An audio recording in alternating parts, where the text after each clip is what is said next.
ದುಷ್ಟ ಕಾಂಗ್ರೆಸ್ ಸರ್ಕಾರ ಬುಡ ಸಮೇತ ಕಿತ್ತು ಹಾಕುವ ಕೆಲಸ. ರಾಜ್ಯದ ಜ್ವಲಂತ ಸಮಸ್ಯೆಗಳ ಪರಿಹಾರಕ್ಕೆ ಆಗ್ರಹಿಸಿ ಬಿಜೆಪಿ ಹೋರಾಟ ವಿಜೇಂದ್ರ.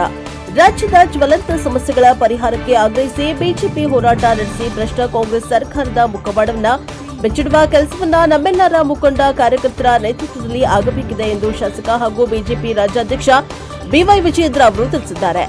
ಶ್ರೀ ಕ್ಷೇತ್ರ ಧರ್ಮಸ್ಥಳಕ್ಕೆ ಭೇಟಿ ನೀಡಿರುವ ಅವರು ಇಂದು ಧರ್ಮಸ್ಥಳದಲ್ಲಿ ಮಾಧ್ಯಮ ಪ್ರತಿನಿಧಿಗಳ ಜೊತೆಗೆ ಮಾತನಾಡಿದರು. ಪಕ್ಷದ ಸಂಘಟನೆ ಲಕ್ಷಾಂತರ ಕಾರ್ಯಕರ್ತರ ಶಕ್ತಿಯ ಬಗ್ಗೆ ನನಗೆ ವಿಶ್ವಾಸವಿದೆ. ಜನ ವಿರೋಧಿ, ಬಡವರ ವಿರೋಧಿ, ರೈತರ ವಿರೋಧಿ, ಯುವಕರ ವಿರೋಧಿ ದುಷ್ಟ ಕಾಂಗ್ರೆಸ್ ಸರ್ಕಾರವನ್ನ ಮುಂಬರುವ ದಿನಗಳಲ್ಲಿ ಬುಡ ಸಮೇತ ಕಿತ್ತು ಹಾಕುವ ಕೆಲಸವು ನಮ್ಮೆಲ್ಲ ಕಾರ್ಯಕರ್ತರ ಶ್ರಮದಿಂದ ಆಗಲಿದೆ ಎಂದು ವಿಶ್ವಾಸ ವ್ಯಕ್ತಪಡಿಸಿದರು. ಕೆಎಸ್ ಈಶ್ವರಪ್ಪ ಅವರ ಹೇಳಿಕೆ ಸಂಬಂಧ ಅನೇಕ ಶಾಸಕರು ದೂರವಾಣಿ ಕರೆ ಮಾಡಿದ್ದಾರೆ. ಹಿಂದಿನ ಸಿದ್ದರಾಮಯ್ಯನವರ ಸರ್ಕಾರ 5 ವರ್ಷ ಕಾಲ ಆಡಳಿತ ನಡೆಸಿತ್ತು. ಆಗ ರಾಜ್ಯದಲ್ಲಿ 18ಕ್ಕೂ ಹೆಚ್ಚು ಹಿಂದೂ ಕಾರ್ಯಕರ್ತರ ಬರ್ಬರ ಹತ್ಯೆ ಆಗಿತ್ತೆಂಬುದನ್ನು ಈಶ್ವರಪ್ಪ ಅವರು ಮರೆತಿರಬಹುದು ಎಂದು ತಿಳಿಸಿದರು. ಸಾವಿರಾರು ಕಾರ್ಯಕರ್ತರ ಮೇಲೆ ಹಿಂದೂ ಕಾರ್ಯಕರ್ತರ ವಿರುದ್ಧ ಮೊಕದ್ದಮೆ ಹಾಕಿ ಅವರನ್ನ ಕುಗ್ಗಿಸುವ ಷಡ್ಯಂತ್ರವು ಅಂದಿನ ಕಾಂಗ್ರೆಸ್ ಸರ್ಕಾರದಲ್ಲಿ ನಡೆದಿತ್ತು ಎಂದು ವಿವರಣೆಯನ್ನ ನೀಡಿದ್ರು. ಅಂತ ಸಂದರ್ಭದಲ್ಲಿ ಆ 17 ಶಾಸಕರು ನಮ್ಮ ಜೊತೆ ಕೈಜೋಡಿಸಿದ್ರಿಂದ ಒಳ್ಳೆಯ ಆಡಳಿತವನ್ನ ಯಡಿಯೂರಪ್ಪ ಅವರ ನೇತೃತ್ವದ ಬಿಜೆಪಿ ಸರ್ಕಾರ ನೀಡಲು ಸಾಧ್ಯವಾಗಿದೆ. ನೂರಾರು ಸಾವಿರಾರು ಕಾರ್ಯಕರ್ತರಿಗೆ ವಿವಿಧ ನಿಗಮಗಳಲ್ಲಿ ಅವಕಾಶ ಲಭಿಸಿದೆ ಎಂದು ವಿಶ್ಲೇಷಿಸಿದರು. ಈಶ್ವರಪ್ಪ ಅವರು ಗ್ರಾಮೀಣಾಭಿವೃದ್ಧಿ ಸಚಿವರಾಗಿದ್ದರು. ಏನು ಕೆಲಸ ಮಾಡಿದ್ರೆಂದು ಚರ್ಚಿಸಲು ಹೋಗುವುದಿಲ್ಲ. ಗುತ್ತಿಗೆದಾರ ಆತ್ಮಹತ್ಯೆ ಮಾಡಿಕೊಂಡ್ರು, ಅವೆಲ್ಲ ಪ್ರಸ್ತುತವಲ್ಲ ಎಂದರು. ಎಂಜಾಯ್ ಮಾಡಿದ್ದನ್ನ ಮರೆತಂದರೆಂದು ಕಾಣುತ್ತದೆ ಎಂದು ತಿಳಿಸಿದರು. ಅಡ್ಡ ಮತದಾನ ಮಾಡಿ ಪಕ್ಷಕ್ಕೆ ದ್ರೋಹ ಮಾಡಿದವರ ಬಗ್ಗೆ ಪಕ್ಷದ ವರಿಷ್ಠರು ಗಮನಿಸುತ್ತಾ ಇದ್ದಾರೆ. ಸತ್ಯ ಇಂದಲ್ಲ ನಾಳೆ ಹೊರಕೆ ಬರಲಿದೆ ಎಂದರು. ಅಡ್ಡ ಮತದಾನದ ಚರ್ಚೆಗೆ ಇವತ್ತಿಗೆ ಶ್ರೀ ಹಾಡೋಣ ಎಂದು ಹೇಳಿದರು.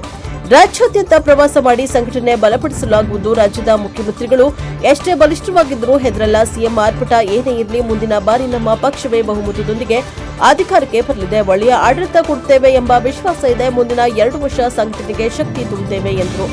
ಅಡ್ಡ ಮತದಾನ ಸತ್ಯ ತಿಳಿಯಲಿದೆ. ವಿಧಾನ ಪರಿಷತ್ ಚುನಾವಣೆಯಲ್ಲಿ ನಡೆದಿರುವ ಅಡ್ಡ ಮತದಾನದ ಬಗ್ಗೆ ಗೊತ್ತಾಗಲಿದೆ. ಗೌಪ್ಯ ಮತದಾನ ತಿಳಿಯುವುದಿಲ್ಲ ಎಂದು ನಮ್ಮ ಶಾಸಕರು ಬಯಸಿದ್ರೆ ಸುಳ್ಳು. ಎಲ್ಲಾ ಮಾಹಿತಿಯನ್ನ ಕೇಂದ್ರದ ವರಿಷ್ಠರಿಗೆ ತಿಳಿಸಿದ್ದೇನೆ. ಪಕ್ಷಕ್ಕೆ ಯಾರೇ ದ್ರೋಹ ಬಗ್ದಿದ್ರೂ ಬಿಡುವುದಿಲ್ಲ. ದೆಹಲಿಯಲ್ಲಿ ವರಿಷ್ಠರನ್ನ ಭೇಟಿ ಮಾಡಿ ಎಲ್ಲಾ ಮಾಹಿತಿ ನೀಡಿದ್ದೇನೆ ಎಂದು ವಿವರಣೆಯನ್ನ ನೀಡಿದ್ರು. ಎಸ್ ಟಿ ಸೋಮಶೇಖರ್ ಅವರು ನಮ್ಮ ಪಕ್ಷದ 3 ಶಾಸಕರ ಜೊತೆ ಸಂಪರ್ಕದ ಮಾಹಿತಿ ಇದೆ. ಯಾರನ್ನೂ ರಕ್ಷಿಸುವ ಮಾತೇ ಇಲ್ಲ. ಸತ್ಯ ಏನು ಎಂದು ಮುಂದಿನ ದಿನಗಳಲ್ಲಿ ತಿಳಿಯಲಿದೆ ಎಂದರು. ಡಿವಿ ಸದಾನಂದ ಗೌಡ ಅವರು ವಿಧಾನ ಪರಿಷತ್ ಚುನಾವಣೆ ನಂತರ ಕರೆ ಮಾಡಿ ಮಾತನಾಡಿದ್ರು. ಅದರ ಮಾಹಿತಿಯನ್ನ ಪ್ರಧಾನ ಕಾರ್ಯದರ್ಶಿಗಳಿಗೆ ತಿಳಿಸಿದ್ದೇನೆ. ಕೆಲವು ಶಾಸಕರನ್ನ ಸಂಪರ್ಕಿಸುವ ಕೆಲಸವನ್ನ ಕಾಂಗ್ರೆಸ್ನವರು ಮಾಡ್ತಾ ಇದ್ದಾರೆ ಎಂಬ ಮಾಹಿತಿಗಳಿವೆ. ಸದಾನಂದ ಗೌಡ ಅವರು ಒಳ್ಳೆ ಉದ್ದೇಶದಿಂದ ಹೇಳಿದ್ದಾರೆ. ನಾವು ಅನುಮಾನ ಪಡೋದಾದ್ರೆ ಎಲ್ಲ ಬಿಜೆಪಿ ಶಾಸಕರ ಮೇಲೆ ಅನುಮಾನ ಪಡಬೇಕು ಎಂದು ಹೇಳಿದ್ರು. ನಾಯಕತ್ವದ ಬಗೆಗಿನ ಅಪಸ್ವರ ಕುರಿತು ಪ್ರಶ್ನೆಗೆ ಉತ್ತರಿಸಿದ ಅವರು, ನನ್ನ ಟೈಮ್ ಚೆನ್ನಾಗಿದೆ. ಕಳೆದ 2.5 ವರ್ಷದಿಂದ ಎಲ್ಲವನ್ನ ಗಮನಿಸಿದ್ದೇನೆ. ನನಗೆ ತಿಳುವಳಿಕೆ ಇದೆ. ಪಕ್ಷದ ಹಿರಿಯರನ್ನ ವಿಶ್ವಾಸಕ್ಕೆ ತೆಗೆದುಕೊಂಡು ಹೋಗಲು ಆಗಲ್ಲ ಎಂದರೆ ಅಧ್ಯಕ್ಷರಾಗಲು ನಾಲಾಯಕ್. ನನ್ನಿಂದ ಅಪಚಾರ ಆಗಿಲ್ಲ. ಹಿರಿಯರಿಗೆ ಅಗೌರವ ಮಾಡುವ ಅವಶ್ಯಕತೆ ಇಲ್ಲ. ನಮ್ಮ ಪಕ್ಷದ ರಾಷ್ಟ್ರೀಯ ನಾಯಕರು ಜವಾಬ್ದಾರಿ ನೀಡಿದ್ದಾರೆ. ಮುಂದಿನ ದಿನಗಳಲ್ಲಿ ಎಲ್ಲ ಸರಿ ಹೋಗಲಿದೆ ಎಂದರು. ನನ್ನನ್ನ ಅಧ್ಯಕ್ಷನಾಗಿ ಮಾಡಿದ್ದು ಪಕ್ಷ ಸಂಘಟನೆಗೆ ಹೊರತು ಮುಂದಿನ ಮುಖ್ಯಮಂತ್ರಿ ಹುದ್ದೆಗೇರಲು ಅಲ್ಲ. ತಂಡವಾಗಿ ಕೆಲಸ ಮಾಡ್ತಾ ಇದ್ದೇನೆ. ಹೊಂದಾಣಿಕೆ ರಾಜಕೀಯ ಮಾಡಿದ್ರೆ ನನ್ನದು ಅಪರಾಧವೇ. ನನ್ನ ಪಕ್ಷದ ಬಗೆಗೆ, ಕಾರ್ಯಕರ್ತರ ಬಗ್ಗೆ ಅಪಾರ ವಿಶ್ವಾಸವಿದೆ ಎಂದರು. ಅಡ್ಡ ಮತದಾನದಲ್ಲಿ ಡಿಕೆ ಶಿವಕುಮಾರ್ ಅವರ ಪಾತ್ರ ಇದೆಯೋ ಇಲ್ವೋ ಗೊತ್ತಿಲ್ಲ. ನಮ್ಮ ಶಾಸಕರಂತೂ ಸ್ವಯಂ ಪ್ರೇರಿತವಾಗಿ ಯಾರೂ ಅಡ್ಡ ಮತದಾನ ಮಾಡಿಲ್ಲ. ಯಾರೇ ಷಡ್ಯಂತ್ರ ಮಾಡಿದ್ರು ತಿಳಿಯಲಿದೆ ಎಂದು ಅವರು ಹೇಳಿದರು. ಡಿಕೆ ಶಿವಕುಮಾರ್ ಅವರು ಬಹುಮುಖ ಪ್ರತಿಭೆಯ ಸಿಎಂ. ಅವರು ಯಾವುದೇ ಮನೆಗೆ ಬಂದರೂ ಅವರ ಮನೆ ಇದೆ ಎಂದು ಅನಿಸುತ್ತದೆ ಎಂದರು. ಬಿಡದಿ ಟೌನ್ಶಿಪ್ ಸಂಬಂಧ ರೈತರ ಪರವಾಗಿ ಹೋರಾಟ ಮಾಡಲಾಗುವುದು. ರೈತರನ್ನ ಒಕ್ಕಲೆಬ್ಬಿಸಲು ಬಿಜೆಪಿ ಬಿಡಲ್ಲ. ನಮ್ಮ ಹೋರಾಟದ ಬಗ್ಗೆ ಬೆಂಗಳೂರಿನಲ್ಲಿ ಘೋಷಣೆ ಮಾಡಲಾಗುವುದು ಎಂದರು. ಗೃಹಲಕ್ಷ್ಮಿ ಹಣದಲ್ಲಿ ಅಕ್ರಮ ನಡೆದಿದೆ ಎಂದು ಸಿಎಜೆ ವರದಿ ಬಂದಿದೆ. ರಾಜ್ಯ ಮಟ್ಟದಿಂದ ಹಿಡಿದು ಜಿಲ್ಲಾ ಮಟ್ಟದವರೆಗೆ ಗ್ಯಾರಂಟಿ ಎನ್ನುವ ಸಮಿತಿಗಳು ಇವೆ. ಸಮಿತಿಗಾಗಿ ಕೋಟಿಗಟ್ಟಲೆ ಜನರ ಹಣವನ್ನ ಖರ್ಚು ಮಾಡ್ತಾ ಇದೆ. ಇಷ್ಟೆಲ್ಲ ಅಕ್ರಮ ನಡೀತಾ ಇದ್ರು ಸಮಿತಿಗಳು ಏನು ಮಾಡ್ತಿದ್ವು? ಗ್ಯಾರಂಟಿ ಅಧ್ಯಕ್ಷರನ್ನ ಮನೆಗೆ ಕಳುಹಿಸಿ ಅಧಿಕಾರಿಗಳನ್ನ ವಿಶ್ವಾಸಕ್ಕೆ ತೆಗೆದುಕೊಂಡು ಕೆಲಸ ಮಾಡಲಿ ಎಂದರು. ಎಸ್ಐಆರ್ ಸಂಬಂಧ ಕಾಂಗ್ರೆಸ್ ಅಪಪ್ರಚಾರ ಮಾಡ್ತಾ ಇದೆ. ಎಸ್ಐಆರ್ ಕುರಿತು ರಾಜ್ಯದ ಎಲ್ಲಾ ಕ್ಷೇತ್ರಗಳಲ್ಲಿ ಅರಿವು ಮೂಡಿಸುವ ಕೆಲಸವನ್ನ ಮಾಡಲಾಗ್ತಾ ಇದೆ. ಕಾರ್ಯಕರ್ತರಿಗೆ ಜವಾಬ್ದಾರಿ ನೀಡಿದ್ದೇವೆ ಎಂದರು. Report Vaidyamurthy, Prajabhavana TV, Bengaluru. ಮುಂದಿನ ದಿನಗಳಲ್ಲಿ ರಾಜ್ಯಾದ್ಯಂತ ಪ್ರವಾಸ ಮಾಡಿ ಸಂಘಟನೆಯನ್ನು ಬಲವನ್ನುಪಡಿಸಿ ರಾಜ್ಯದ ಮುಖ್ಯಮಂತ್ರಿಗಳು ಎಷ್ಟು ಬಲಿಷ್ಠಿದ್ರು ಪರವಾಗಿಲ್ಲ,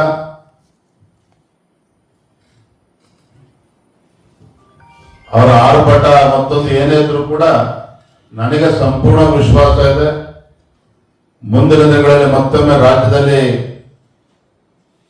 ನಮ್ಮ ಪಕ್ಷದ ಹಿರಿಯರ ನೇತೃತ್ವದಲ್ಲಿ ಮತ್ತೊಮ್ಮೆ ನೂರಾರು ಸಾವಿರಾರು ಕಾರ್ಯಕರ್ತರ, ಭಾಜಪ ಕಾರ್ಯಕರ್ತರು ಹಿಂದೂ ಕಾರ್ಯಕರ್ತರ ಮೇಲೆ ಮೊಕದ್ದಮೆಗಳ ಕ್ರಿಮಿನಲ್ ಕೇಸಸ್ ಹಾಕಿ ಅವರನ್ನ ಕುಗ್ಗಿಸುವಂತ ಕೆಲಸವೂ ಕೂಡ ಷಡ್ಯಂತ್ರವೂ ಕೂಡ ಅಂದಿನ ಕಾಂಗ್ರೆಸ್ ಸರ್ಕಾರದಲ್ಲಿ ನಡೆದು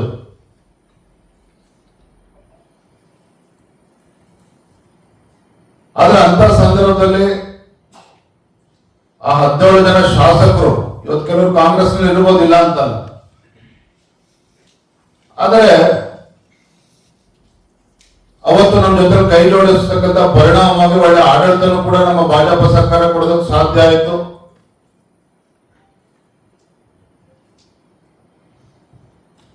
ನೂರಾರು ಸಾವಿರ ಜನ ಕಾರ್ಯಕರ್ತರಿಗೆ ವಿವಿಧ ನಿಗಮಗಳಲ್ಲಿ ಅವಕಾಶ ಸಿಕ್ತು. ಹಿರಿಯರಿಗೆ ಅಗೌರವ ಮಾಡ್ತಕ್ಕಂಥ ಪ್ರಶ್ನೆ ಉದ್ಭವ ಆಗೋದಿಲ್ಲ, ಅದರ ಅವಶ್ಯಕತೆನೂ ಕೂಡ ನನಗಿಲ್ಲ.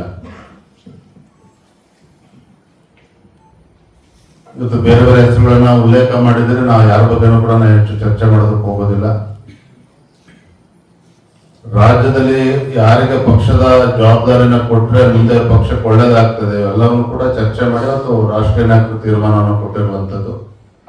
ಬರುವಂತ ದಿನಗಳು ಎಲ್ಲವೂ ಕೂಡ ಸರಿ ಹೋಗ್ತದೆ.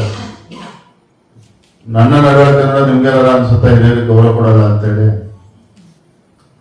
ಸೊ ಬರೋದ್ರಿಂದ ಎಲ್ಲವೂ ಕೂಡ ಸರಿ ಹೋಗ್ತದೆ.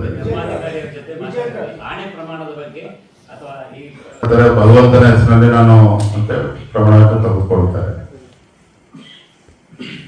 ಆದ್ರೆ ಹಿರಿಯರು ನನಗೆ ಸಲಹೆಯನ್ನ ಕೊಟ್ಟಂತ ಸಂದರ್ಭದಲ್ಲಿ ಶಾಸಕಾಂಗ ಸಭೆ ನಡೆಸಬೇಕು ಅಂತ ಅನ್ಕೊಂಡಿದ್ದೆ, ಅಲ್ಲಿಗೆ ಕೈ ಬಿಟ್ಟಿದ್ದೇವೆ. ಆದ್ರೆ ನನ್ನ ಮನಸ್ಸಾಕ್ಷಿ ಏನ್ ಹೇಳ್ತದೆ ಅದು ನಾನು ಮಾಡಿದ್ದೇನೆ. ಬಂದು ಭಗವಂತನ ದರ್ಶನ ಪಡಿಬೇಕಿತ್ತು, ಬಂದಿದ್ದೇನೆ. ಒಬ್ಬ ಭಕ್ತನಾಗ ಬಂದಿದ್ದೇನೆ ಅಷ್ಟೇ. ಇರ್ಲಿ ಬಿಡೋಣ, ಸಾಕು. ಥ್ಯಾಂಕ್ ಯು, ಧನ್ಯವಾದ. ಈಗ ಅಡ್ಡ ಮತದಾನ ಬಗ್ಗೆ ಬಿಡಿ, ಬೇರೆ ಹೇಳಿ. ಅಡ್ಡ ಮತದಾನ ಅಂದ್ರೆ ಮತದಾನ ಆದ್ಮೇಲೆ ಮಾರದಿನ ನನಗೂ ಕೂಡ ದೂರವಾಣಿ ಕರೆ ಮಾಡಿದ್ರು. ನಾನು ನಿಮ್ಗೆ ಅಧ್ಯಕ್ಷ ನಿಮಗೆ ರೀಚ್ ಆಗ್ತಕ್ಕಂಥ ಪ್ರಯತ್ನ ಮಾಡಿದ್ರೆ ನೀವು ಫೋನ್ ಸಿಗ್ಲಿಲ್ಲ, ಆದ್ರೆ ನಿಮ್ಮ ಪ್ರಧಾನ ಕಾರ್ಯದರ್ಶಿ ನಾನು ದೂರವಾಣಿ ಕರೆ ಮಾಡಿ ಮಾಹಿತಿನ ಕೊಟ್ಟಿದ್ದೆ ಅನ್ನೋ ಮಾತನ್ನ ಹೇಳಿದ್ದಾರೆ.